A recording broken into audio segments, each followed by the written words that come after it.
Santiago, capítulo 4, versículos 8 al 10. Dice así la palabra de Dios: acercaos a Dios y Él se acercará a vosotros. Pecadores, limpiad las manos, y vosotros, los de doble ánimo, purificad vuestros corazones. Afligíos y lamentad y llorad. Vuestra risa se convierta en lloro y vuestro gozo en tristeza.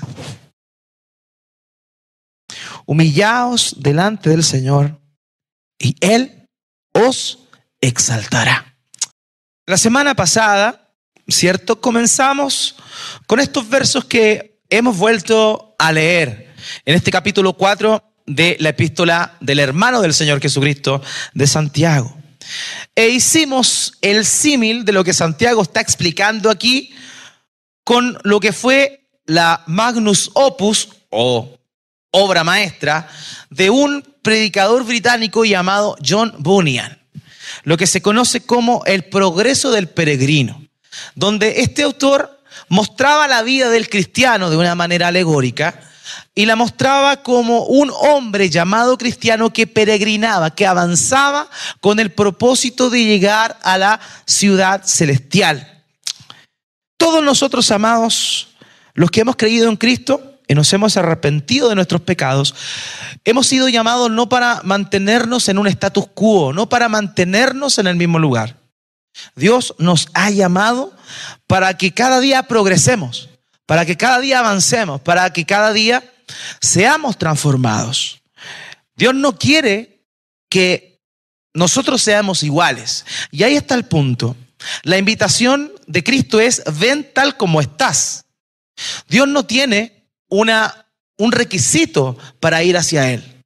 Por eso todos están invitados. Todos están invitados. El Señor Jesucristo dice en Apocalipsis, hace la invitación: el que tiene sed, venga y beba gratuitamente del agua que yo le daré. Es una invitación para todas las personas. Dios nos llama tal cual y como estamos. Si estamos destruidos, si estamos tristes, si estamos en una depresión, si estamos en un pecado profundo, en un vicio, donde sea que estemos, o tal vez conformes con nuestra propia moralidad, donde sea que nos encontremos, Dios nos llama tal cual y como estamos. Pero Él no nos llama para que nos quedemos así, porque Él desea que nosotros seamos como su Hijo. Nosotros no éramos por naturaleza hijos de Dios. ¿Estamos claros en eso? No éramos hijos de Dios. De hecho, la Biblia dice que éramos hijos de ira, o sea, hijos aptos para la ira. Sin embargo, Dios nos adopta como sus hijos por medio de Cristo, y lo hace con el fin de transformarnos a la imagen de su Hijo, del original, del unigénito Hijo del Padre, nuestro Señor Jesucristo. Y eso es lo que hemos llamado en estos dos sermones el progreso del pecador. El progreso que cada uno de nosotros, cuando hemos comenzado con este peregrinar, tenemos que llegar y avanzar hasta encontrarnos con nuestro Señor Jesucristo en la eternidad, viéndole cara a cara, que ese es el anhelo de cada uno de nosotros. ¿O no? Amén. La semana pasada hablamos del primer paso. Vimos que hay etapas que un cristiano debe ir pasando, el progreso que el cristiano debe tener. Y lo primero que vimos es que el primer paso consiste en acercarnos a Dios, acercarnos a Dios.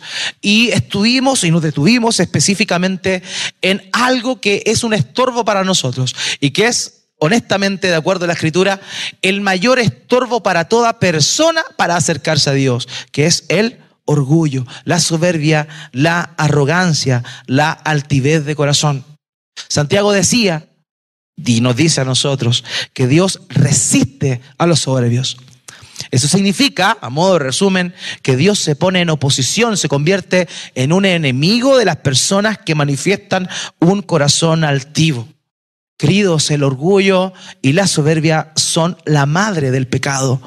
De hecho, es la base de todo pecado. Hermanos, todo pecado nace de la base de la soberbia. Cuando pecamos, lo que estamos haciendo es decirle a Dios: tu plan y tu diseño no me gusta. Cuando pecamos estamos diciendo que las cosas a nuestra manera son mejores. Eso es. Dios nos dice, no hagas esto, y nosotros hacemos lo que Dios nos dice que no hagamos. Y eso es justamente lo que llevó a nuestros primeros padres, Adán y a Eva, a cometer ese pecado que trajo maldición y muerte a cada uno de nosotros: el orgullo. Durante la semana, en nuestro estudio bíblico, estuvimos hablando del origen de Satanás, del origen del diablo. Y de acuerdo a las Escrituras, vimos cómo es que el motor de la caída de Satanás fue justamente el orgullo y la altivez de corazón. Por eso Santiago dice en el versículo 7, anterior a los que leímos ahora: sométanse a Dios, resistan al diablo. Porque cuando detectamos orgullo en nuestros corazones, en realidad debemos pedirle a Dios que nos sometamos a Él para que ese pecado propio de Satanás, el orgullo y la altivez de corazón, nos salga de nuestra vida y de esa manera podamos acercarnos a Él. Queridos, porque nos estamos sometiendo al Dios Todopoderoso. Y Dios nos ayuda y nos anima a cada uno a ser humildes, que es lo contrario a la soberbia. Hoy vamos a hablar de los siguientes pasos que tenemos que hacer, que tenemos que avanzar en este proceso de nuestro progreso y peregrinaje a la patria celestial. De aquellas cosas que debemos cambiar en nuestro corazón, aquellas cosas que debemos observar y que nunca debemos olvidar. Quizá lo que vas a oír hoy día es algo que has escuchado miles de veces, pero Dios en su palabra nos recuerda una vez más la esencia de nuestro caminar con Cristo. Hoy vamos a hablar de eso. Primeramente, no olvidar que Dios pone el querer como el hacer según su buena voluntad en nuestras vidas. Hermanos, todo lo que nosotros tenemos que hacer proviene de Dios.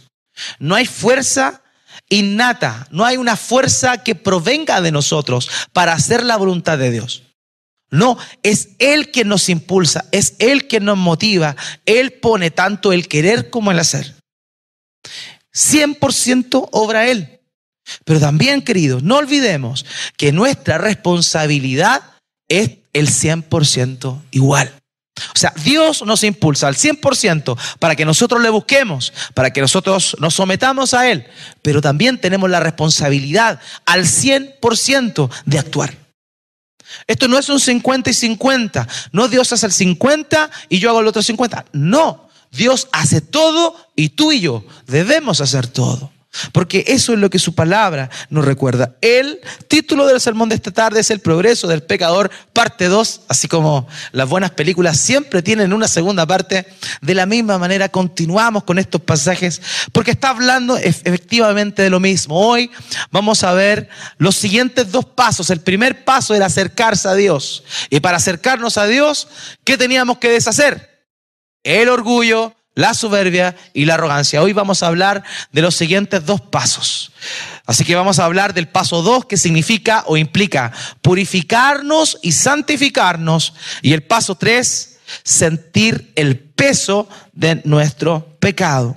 Así que lo primero que vamos a estar hablando es eso. El segundo paso, recuerdo, el primer paso, acercarnos a Dios desechando la soberbia.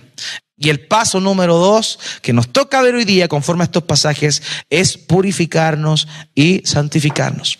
Ahora, cuando analizamos nuestro pasaje, es interesante notar la manera en la cual Santiago se refiere a los hermanos.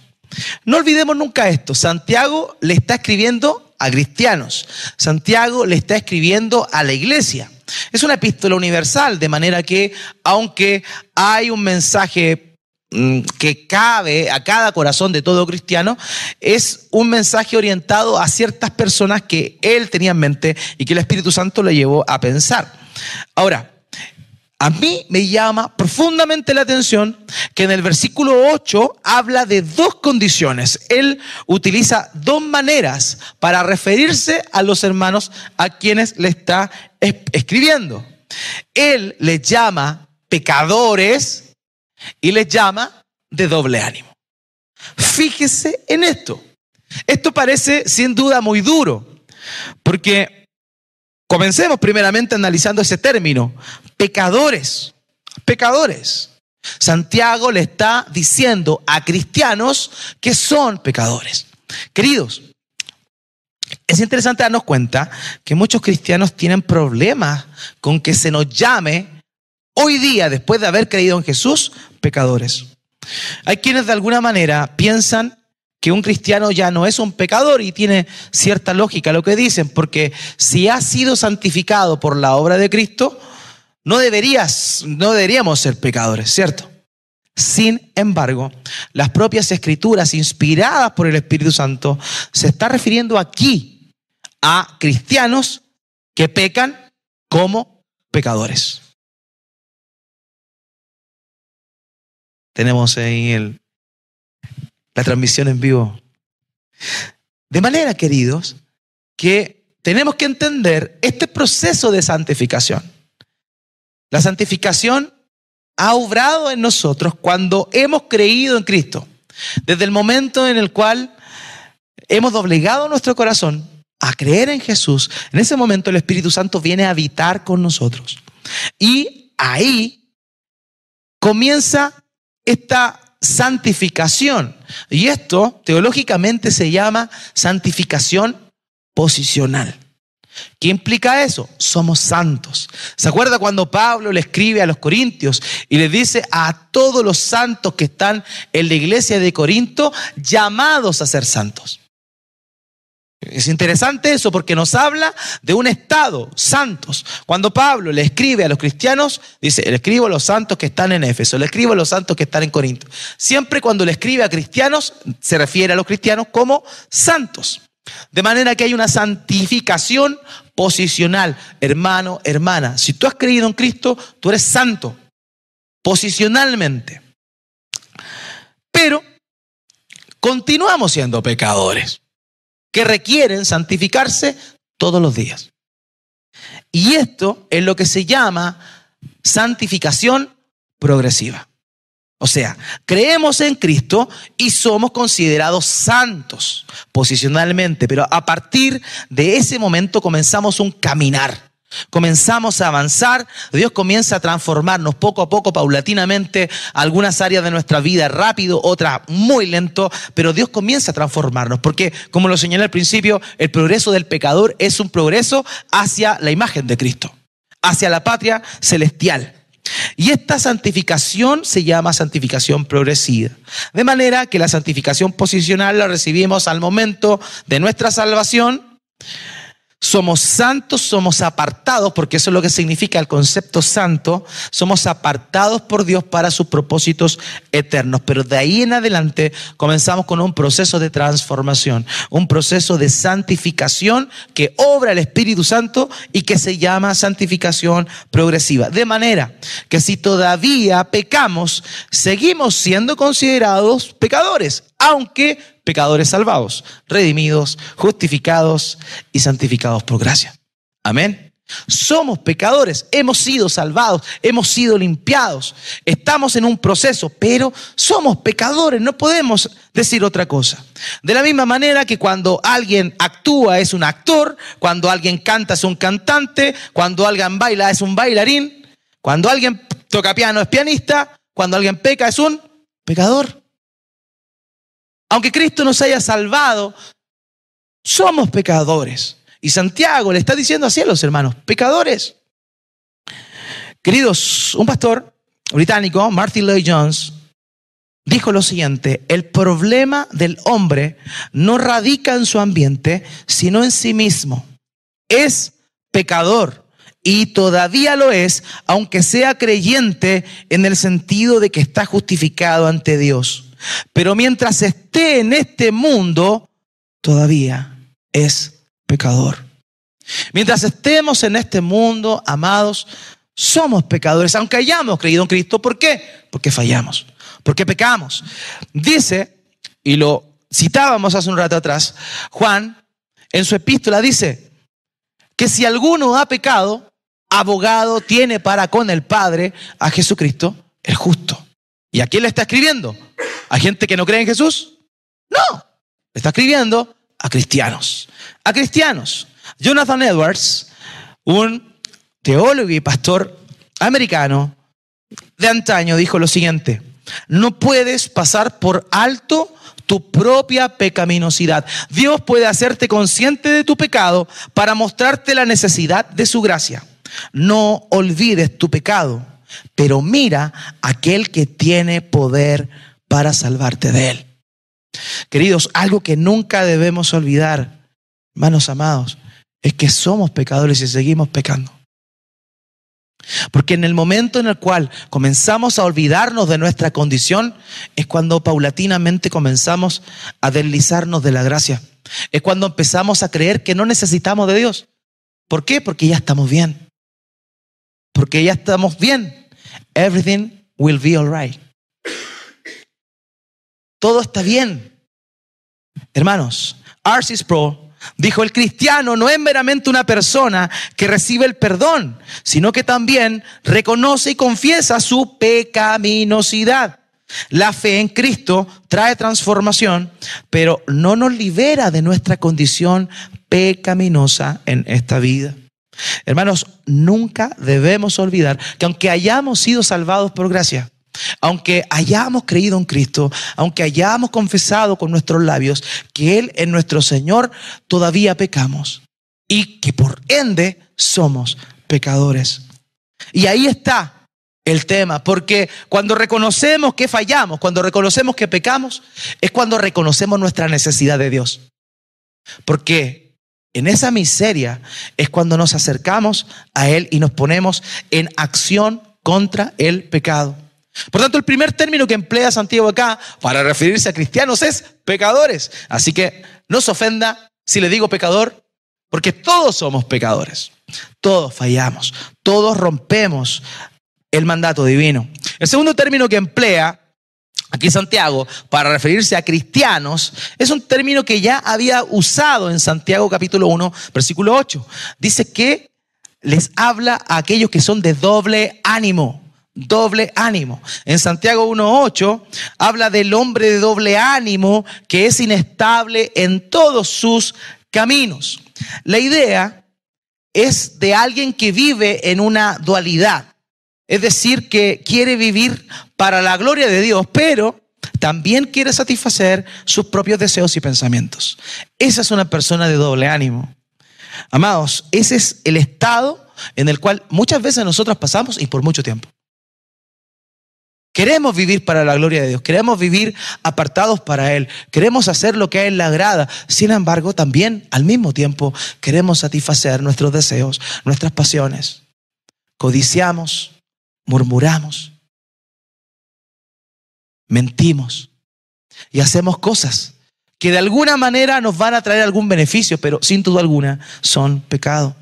El hombre de doble ánimo es un alma inconstante, indecisa, que tiene su lealtad dividida. Pero no olvidemos que Dios quiere exclusividad con nosotros. Queridos, Dios no quiere que nosotros le demos sobra, Dios quiere todo, todo. El Señor Jesucristo resumió el mandamiento en lo siguiente: amarás al Señor con todo tu corazón, con toda tu alma, con toda tu mente y con todas tus fuerzas. ¿Cuál es el común denominador? Todo. Dios quiere todo de nosotros. Dios no quiere que nosotros estemos aquí y allá. Dios no quiere que busquemos su gloria y que al mismo tiempo queramos satisfacer nuestras necesidades pecaminosas.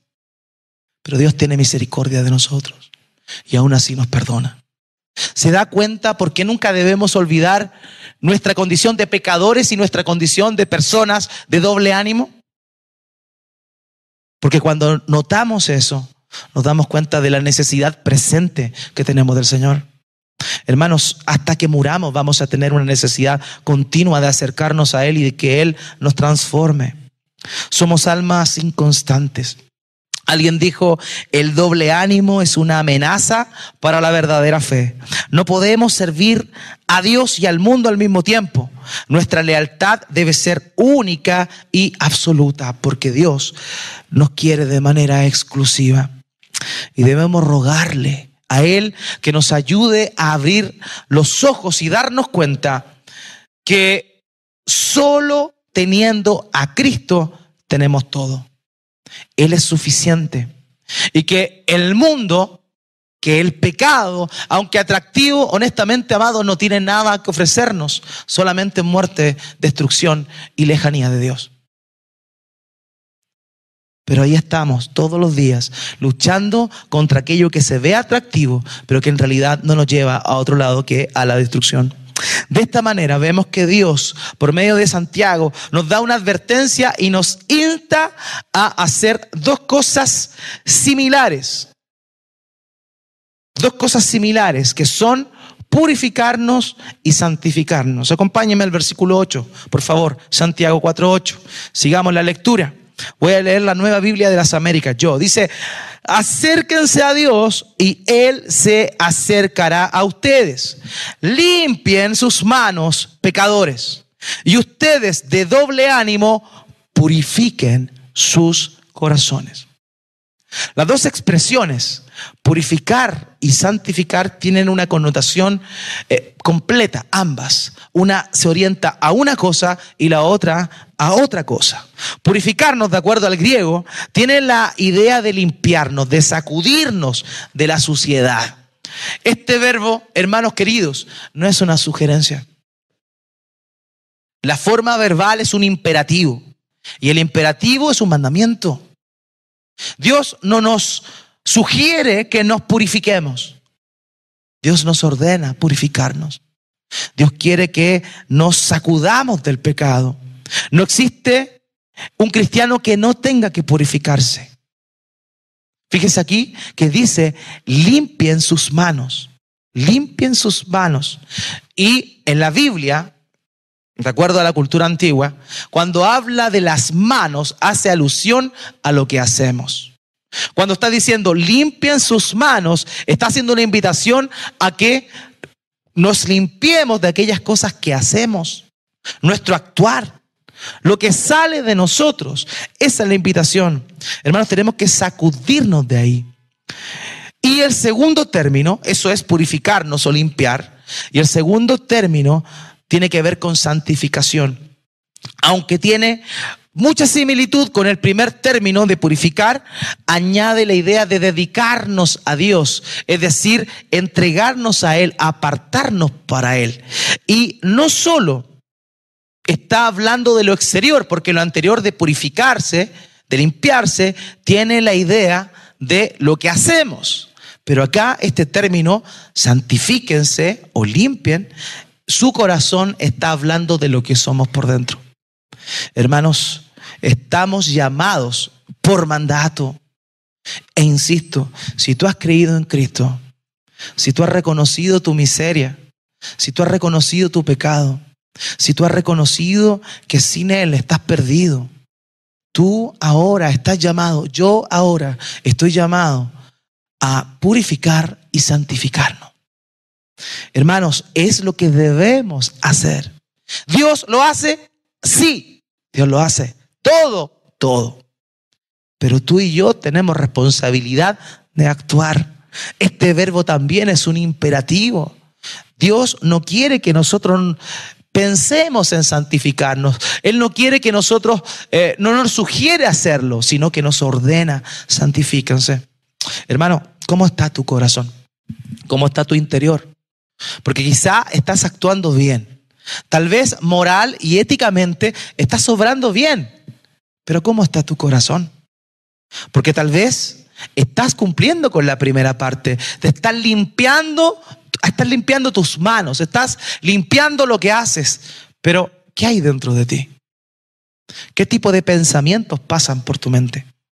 Porque el Señor Jesucristo dijo: no es lo que entra al hombre lo que lo contamina, sino lo que sale del hombre es lo que lo contamina. Es decir, en nuestro corazón. ¿Qué hay en nuestro corazón? Por eso debemos velar tanto por lo que hacemos y por lo que somos.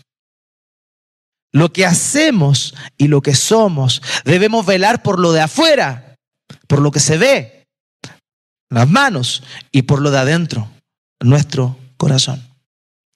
Hay un texto que para muchos cristianos es un desafío, Y la verdad es que este pasaje está hablando exclusivamente del verdadero y único Hijo de Dios, que quede claro. Salmo 24, del 3 al 4. ¿Quién subirá al monte del Señor? ¿Quién podrá estar en su lugar santo? El de manos limpias y corazón puro. El que no ha alzado su alma a la falsedad, ni jurado con engaño. Hermanos, este pasaje está hablando de Jesús, del carácter de Jesús, del carácter de nuestro Señor, pero a la vez está hablando de dos cosas que hoy en Cristo nosotros estamos mandados a hacer, la cual tiene que ver con limpiar nuestras manos y nuestro corazón purificar. En Isaías capítulo 1, versículo 16, Dios hace la invitación: lávense, límpiense, quiten la maldad de sus obras de delante de mis ojos, cesen de hacer el mal. Hermanos míos, si realmente estamos en Cristo, si realmente Él nos ha salvado, podemos sentir este doble ánimo que mencionábamos delante. Podemos sentirlo, es normal.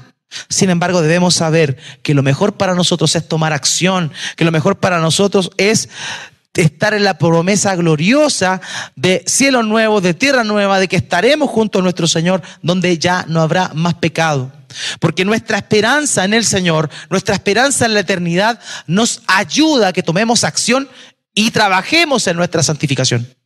Fíjese lo que dice Juan en su primera epístola, primera de Juan, capítulo 3, versículo 3. Primera de Juan, capítulo 3, versículo 3 dice: todo el que tiene esta esperanza puesta en Él, se purifica a sí mismo como Él es puro.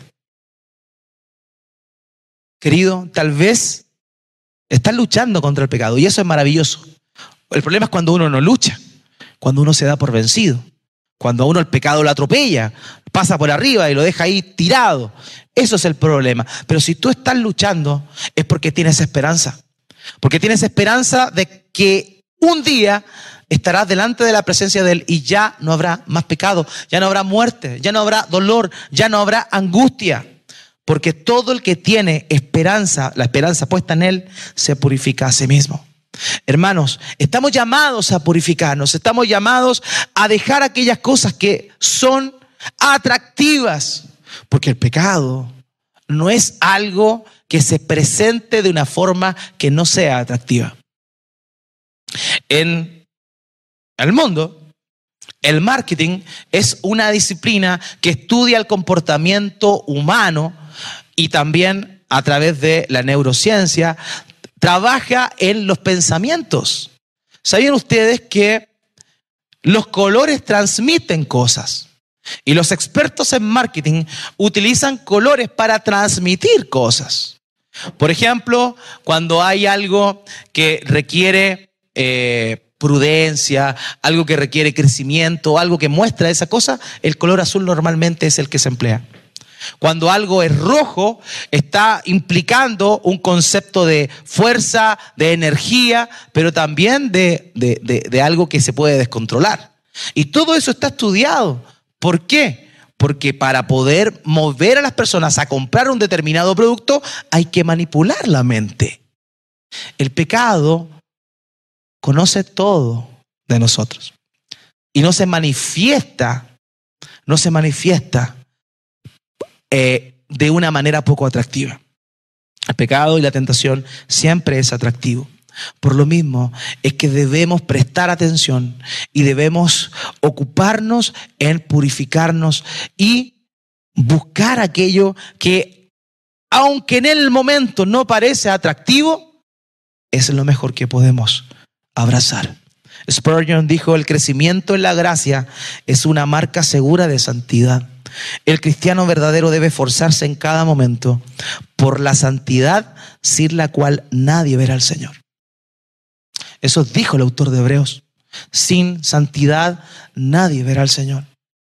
Y eso no significa que un cristiano que no es santo, que no está buscando la santidad, se va a ir al infierno o va a perder su salvación. No está hablando de eso. Está diciendo que el pecado es un obstáculo para encontrarnos cara a cara con el Señor. Por tanto, debemos tomar acción Alguien dijo, la santificación no es algo que Dios hace en nosotros contra nuestra voluntad, sino que es el deseo amoroso y continuo de un creyente de cumplir la voluntad de Dios. Estamos llamados a eso. Estamos llamados a tener el deseo de cumplir la voluntad de Dios, y para eso es que nos santificamos. Jonathan Edwards, nuevamente vuelvo a citarlo, él dijo: la verdadera fe siempre produce una vida santa. Un cristiano no solo es llamado a justificarse, sino a santificarse, a ser separado del mundo y dedicado a Dios. Hermanos, tenemos que empezar a ver el purificarnos y el santificarnos como algo atractivo. Como algo atractivo. Uno de los grandes problemas que la gente que no cree en Cristo ve en los cristianos es que somos poco atractivos para el mundo. Honestamente, porque la visión del cristiano es una persona amargada. Es una persona que, bueno, en algunos casos más extremos, no toma nada de alcohol. Es una persona que no va a fiesta, que cuando le preguntan y le hacen una invitación a algo, básicamente como que tú me estás invitando a eso si yo soy cristiano. Y esa es la visión que la gente tiene de un cristiano. Pero esa amargura que brota muchas veces tiene que ver con que no hemos entendido las gloriosas promesas que Dios nos ha otorgado por medio de la santificación. No podemos nosotros despreciar las promesas de Dios y amargarnos por abstenernos de hacer ciertas cosas. Debemos anhelar el proceso. Debemos anhelar purificarnos. Debemos anhelar este proceso de transformación, este progreso del pecador. En un jardín lleno de flores y hojas verdes, habían dos criaturas muy diferentes, una mariposa y un gusano. El gusano vivía en la tierra, se arrastraba lentamente de un lugar a otro, siempre en contacto con el polvo y con el barro. Por otra parte, la mariposa volaba libremente de flor en flor, con sus alas de colores hermosas, iba donde quería. Un día, el gusano miró a la mariposa y le preguntó: ¿cómo consigues volar tan alto y ser tan hermosa? La mariposa le dijo: yo no siempre fui así. Al igual que tú, una vez me arrastré por el suelo, pero hubo un tiempo de transformación. Un tiempo en el que tuve que encerrarme en una crisálida y fue un periodo de cambio y purificación para mí. Me costó mucho, pero valió la pena. Solo después de eso pude volar, alzar mis alas y alcanzar las alturas. Cuando el gusano escuchó las palabras de la mariposa, se sintió inspirado. Quería ser libre y hermoso también, así que se envolvió en una crisálida, dispuesto a pasar por ese proceso de transformación. Pasaron algunos días y finalmente ese gusano se convirtió en una hermosa mariposa.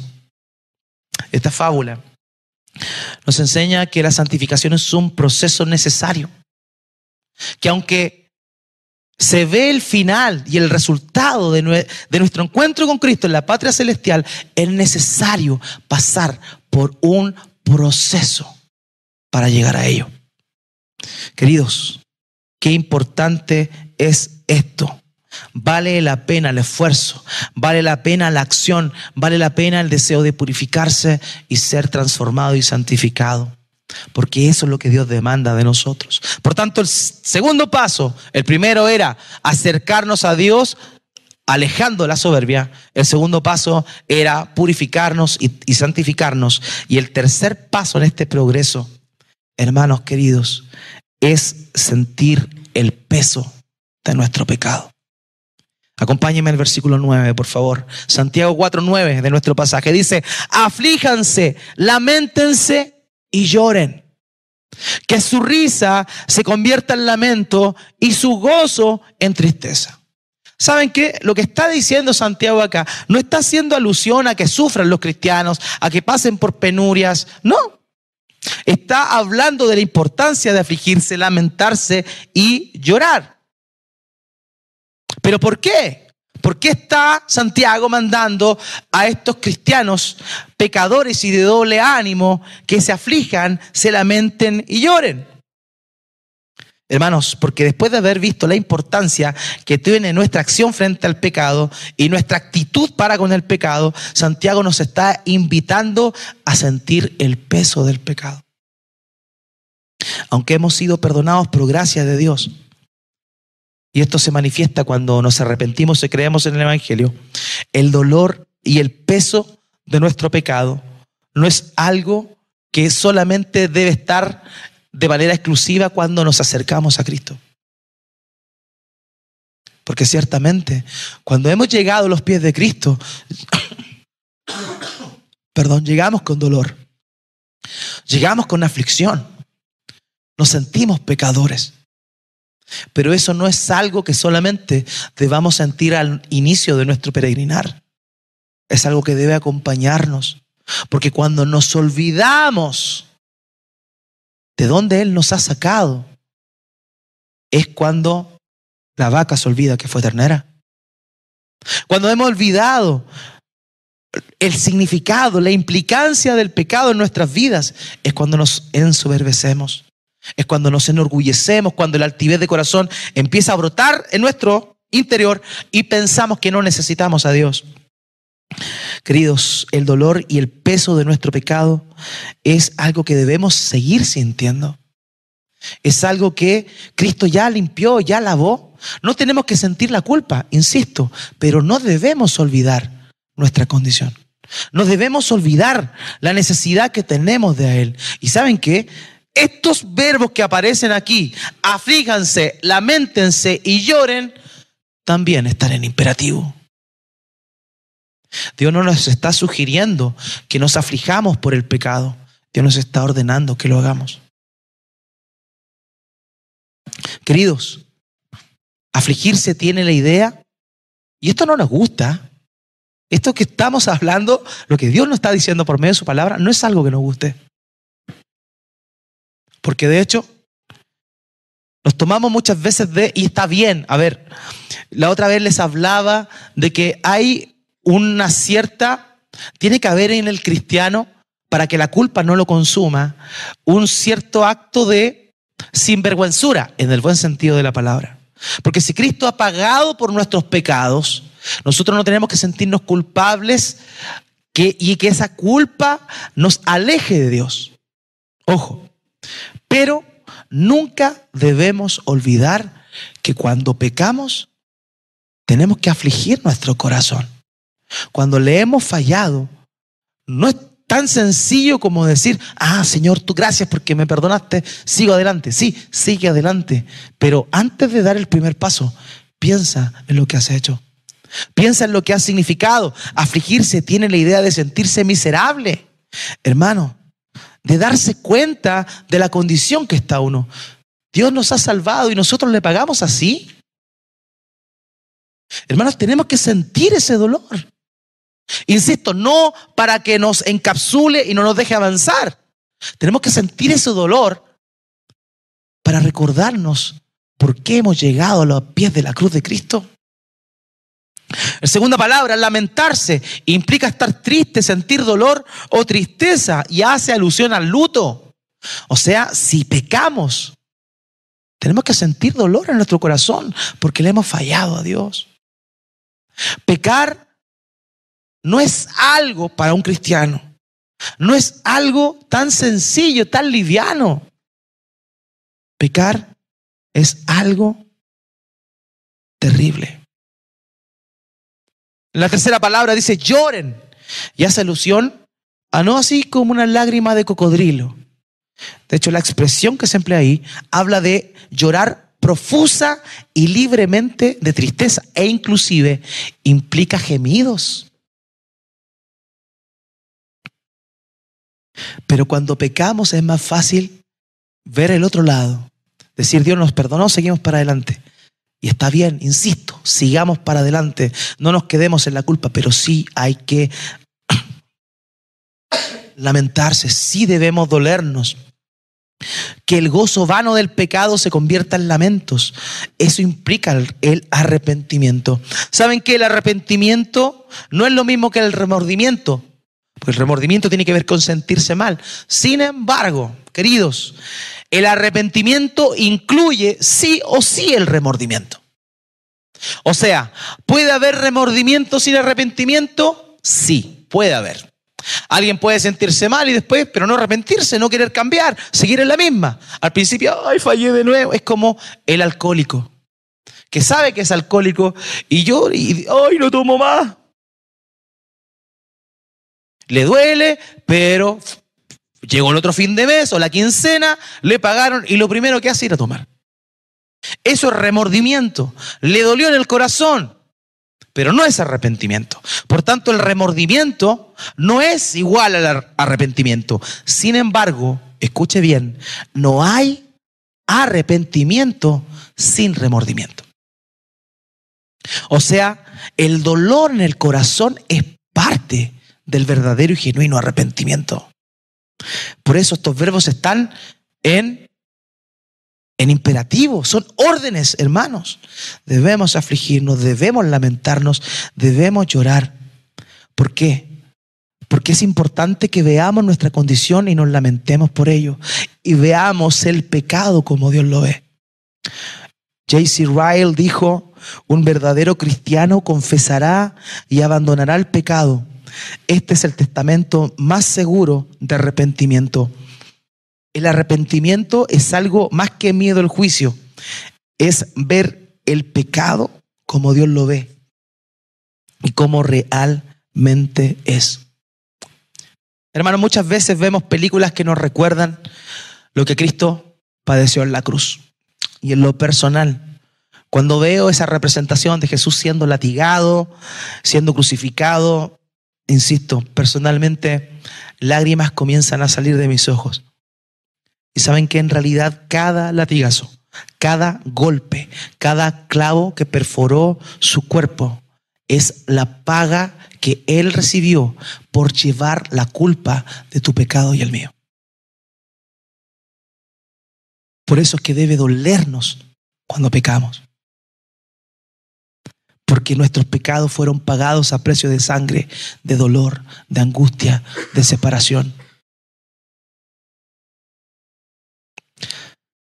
Hay dos maneras de mirar o de ver la expresión de Cristo en la cruz.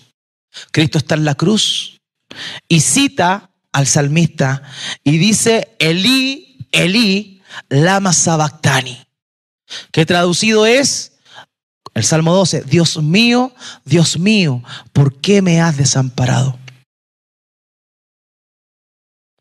¿Saben por qué Dios desamparó al Hijo? Por ti y por mí. Porque el pecado es tan grave, es tan terrible, que causó la separación más grande que puede existir. La separación del unigénito y el Padre. Por eso es que debemos dolernos por nuestros pecados, porque ellos fueron pagados a precio de sangre. Martin Lloyd-Jones dijo, el primer paso hacia la salvación es en un sentido de pecado, un dolor intenso, interno, un corazón quebrantado, un espíritu contrito. El arrepentimiento significa que te das cuenta de que eres culpable, sucio y manchado en la presencia de Dios y estás profundamente arrepentido. Hermanos, ¿cuándo fue la última vez que lloraste por tu pecado? ¿Cuándo fue la última vez que te conmoviste al darte cuenta lo que tu pecado ha causado? El dolor del remordimiento es necesario para nuestras vidas, porque si no perdemos la sensibilidad ante la cruz de Cristo. En Mateo 5:4 dice, bienaventurados los que lloran, pues ellos serán consolados. Y ese lloro es el lloro que viene producto del dolor de haberle fallado a Dios. Y este dolor produce una bendición en nuestras vidas, porque es un dolor que nos lleva a Cristo. Dice Pablo en 2 Corintios capítulo 7, versículo 10. 2 Corintios 7:10. dice, porque la tristeza que es conforme a la voluntad de Dios produce un arrepentimiento que conduce a la salvación, sin dejar pesar. Pero la tristeza del mundo produce muerte. O sea, si hay algo, hermano querido, por lo cual debemos sufrir, es por nuestro pecado. Porque cuando sufrimos y nos dolemos y lloramos por nuestro pecado, ese arrepentimiento nos lleva a salvación, a la vida, nos acerca a Cristo. Pero la tristeza del mundo, la tristeza de la vida, de lo cotidiano, evidentemente eso lleva a la destrucción. Por tanto, somos bienaventurados, como dice el Señor en Lucas 6:21. Porque dice, bienaventurados ustedes los que lloran, porque reirán. Aflijamos nuestro corazón por el pecado. Nunca nos olvidemos, es parte de nuestro peregrinar hacia la patria celestial. El pecado es algo terrible. Siempre se explica el pecado como simplemente fallar en el blanco, y etimológicamente eso es lo que representa la palabra pecado, hamartía, fallar en el blanco. Pero ¿saben qué? Las consecuencias de fallar en el blanco son terribles, y esas consecuencias llevaron a nuestro Señor Jesucristo a humillarse, a ser escupido, a ser avergonzado, a ser crucificado desnudo, a ser traspasado por una lanza, para que tú y yo encontremos perdón en Él. De manera que el arrepentimiento y el dolor deben ser parte continua de nuestro corazón. No debemos olvidarnos de eso. El arrepentimiento, la aflicción de corazón por haber pecado no es algo exclusivo de cuando llegamos a Cristo, sino que es algo que debe acompañarnos, hermanos. Por eso hoy quiero invitar a cada uno de nosotros que miren lo más profundo de sus corazones. Pregúntate, ¿hay algo allí que te aleje de la presencia de Dios? ¿Hay pecado? ¿Hay orgullo? ¿Hay desobediencia? Si lo hay, debemos ser valientes para enfrentarlo, arrepentirnos y abandonarlo. Debemos anhelar la santificación, debemos anhelar ser purificados, no solo como un acto exterior, sino como una transformación plena, interna, completa, una renovación de nuestro corazón, una limpieza completa. Y este no es un camino fácil. Recordemos, el Señor Jesús dijo, hay dos caminos, uno angosto y uno ancho. El ancho lleva a la perdición y todos entran por él, pero el camino angosto es solamente para algunos. Querido hermano, hermana, el camino angosto es un camino estrecho. Es un camino que aparentemente no es atractivo, porque implica hacer morir la carne, implica eso. Pero es Dios quien está obrando en nosotros y quien nos ayuda. ¿Podemos realmente apreciar la luz sin haber conocido la oscuridad? ¿Podemos realmente valorar la alegría sin haber experimentado el dolor? Por eso es que el arrepentimiento implica un dolor por el pecado. Pero este dolor nunca es en vano, porque este es el comienzo de lo que hace Dios en nuestros corazones, cuando comienza a sanarnos y a llevarnos de regreso a Él. En el progreso del pecador hay dolor, hay quebranto, hay arrepentimiento. En el progreso del pecador hay un deseo de ser purificado, de ser santificado. Y es en ese camino, hermanos, donde nunca debemos olvidar el humillarnos. Porque todo lo que hemos hablado implica la humillación. Acompáñenme al versículo 10. Por favor, humíllense en la presencia del Señor y Él los exaltará. Queridos, este pasaje, en este texto que acabamos de leer hoy día, la semana pasada de hoy día, Santiago comienza hablando de sométanse a Dios, aléjense de la soberbia, y termina hablando de humíllense. Porque en realidad lo que Dios busca de nosotros, hermanos queridos, es eso, un corazón humilde. Porque un corazón contrito y humillado Dios no rechaza. No olvidemos a nuestro Señor Jesucristo, quien siendo Dios se humilló hasta la muerte y muerte de cruz. Pero Dios lo exaltó hasta lo sumo y le dio un nombre que es sobre todo nombre. Y así como Cristo fue humillado y luego exaltado, también nosotros, si nos humillamos delante de Dios, si nos ocupamos en alejarnos del orgullo, de la arrogancia, de la soberbia, nos ocupamos en trabajar, en purificarnos, en purificar lo que hacemos, lo que somos, si nos enfocamos en mirar nuestro pecado y darnos y dolernos por este, hermanos míos, en ese momento estamos mostrando humildad. Cuando hacemos eso, mostramos humildad, y eso es lo que nos acerca a Dios. Lloremos por nuestros pecados, no por miedo al castigo, hermanos, sino porque hemos ofendido a aquel que nos ha dado su amor. Purifiquémonos, santifiquémonos, porque Él en su infinita misericordia y amor, cada vez que nosotros nos humillamos, Él se acerca, se acerca, se acerca. Y cuando llegue el momento determinado, nos exaltará. Porque el que sirve, el último será el primero.